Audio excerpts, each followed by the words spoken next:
Today I'm going to share with you some tips on how to help release and overcome anxiety and stress, and also to live with a more positive mindset. As humans, we don't live in a vacuum, and for this reason, none of us are immune to external influences from the world in which we exist.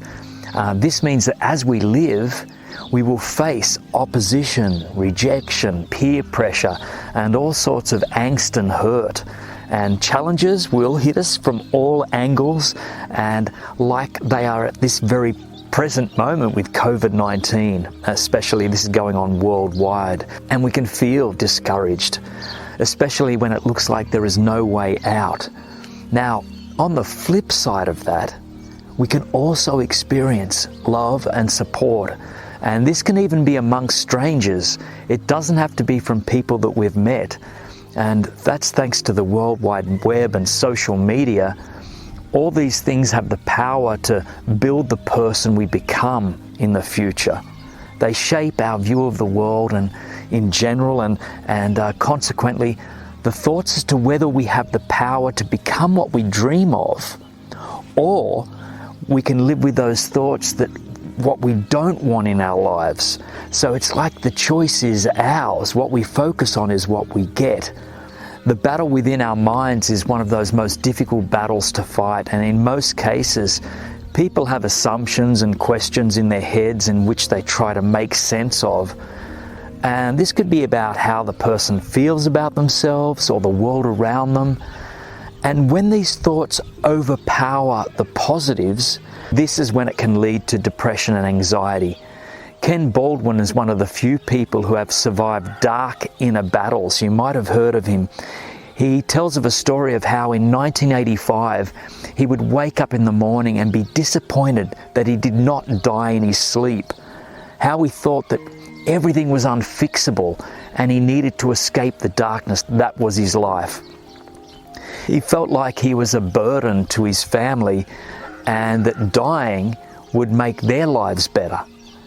It was only when he'd taken a jump off the Golden Gate Bridge that he realized that he'd made a mistake and wished he had done things differently. And I quote what he said here: "From the instant I saw my hand leave the railing, I knew I wanted to live. I was terrified out of my skull." And he remembers waking up swimming. "Oh my God, God, please save me. God, I want to live," he recalls. He survived with some bruising and broken bones after hitting the water at 75 miles per hour. And he lives today to tell this story.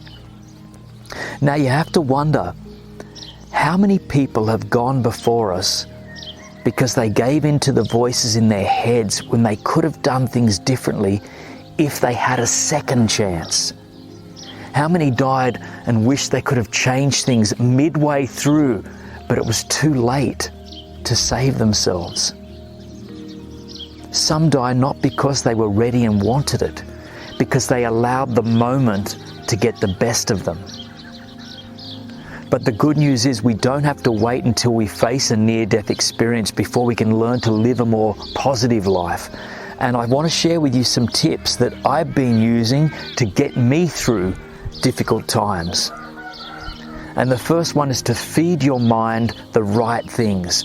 Most of our inner battles result from what we feed our minds. And if we feed our minds negativity, we program our minds to only see negative things, to see more negativity. Everything around us will become negative, and at some point, we will cease to see hope in any of our situations. And we need to always remind ourselves that we are bigger than our situations. They come and go. There is always another way around the situation. I used to pride myself on not watching TV so I could not see the news. But the problem is today there is more news on social media, Facebook and the like, and this is fed to us 24 hours a day now. So limit your intake of TV and social media. Take time to surround yourself with good friends and good music. I have a friend each day at the moment who's been sending me uplifting songs and clips on Spotify and YouTube, and I really enjoyed this. Another tip is to talk to someone when feeling overwhelmed by feelings. Sometimes we struggle with inner battles because we want to keep issues to ourselves. Someone out there has answers to our questions or has walked a journey similar to ours.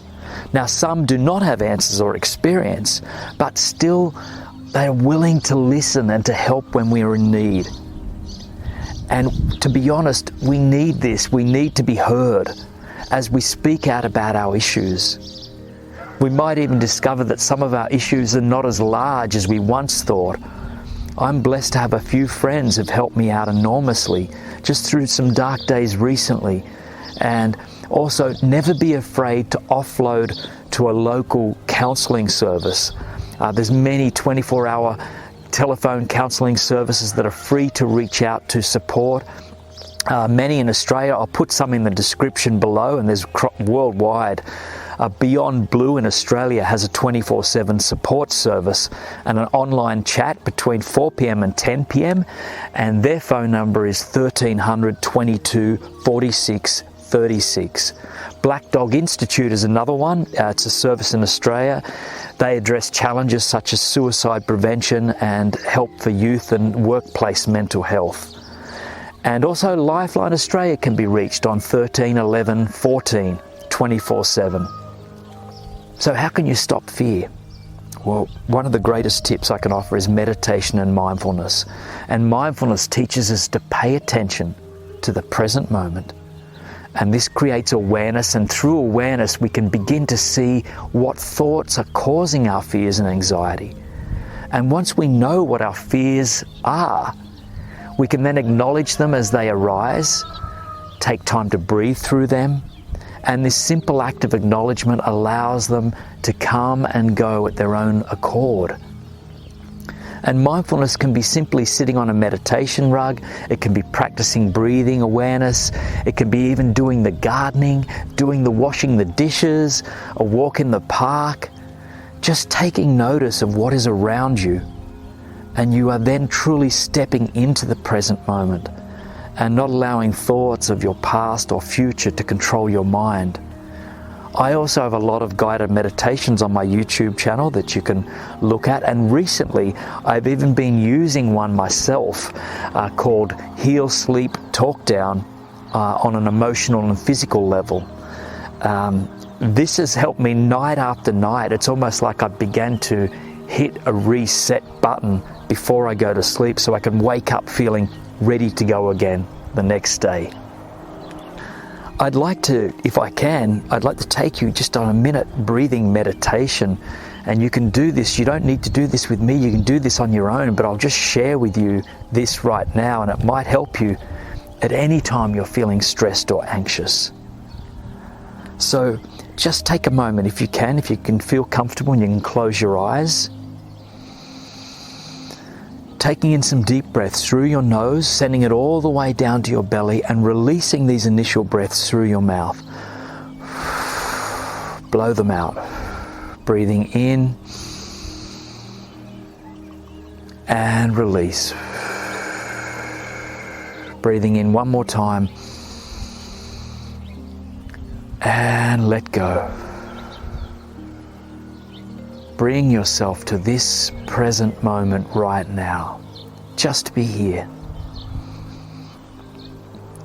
Be aware. Be aware of the sounds around you.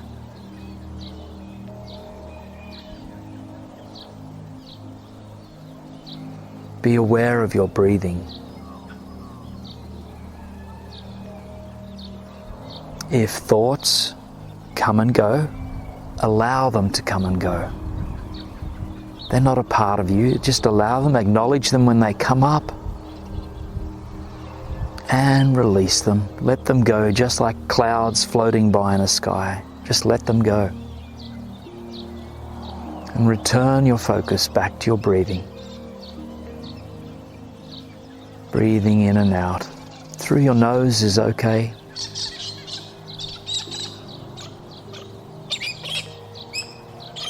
Just this simple act of bringing your focus into your breathing helps to bring you to the present moment, to let go of the past, to acknowledge it, but to let go of it. You don't need to carry it with you. And to not be concerned about your future, because you're just you're pulling yourself into this moment. This is a great little tip that you can do anywhere. You don't even need to do it with your eyes closed. You can do it whilst you're driving. Just breathing, focusing, being aware of what is going on wherever you are. You can already open your eyes if you haven't already done so too. I'm Jason Stevenson, and I hope that this can help you. And remember, there is help out there for all of us during these difficult times. And no situation is too big or small that we cannot share it with someone to help ease our pain and suffering. I wish you well.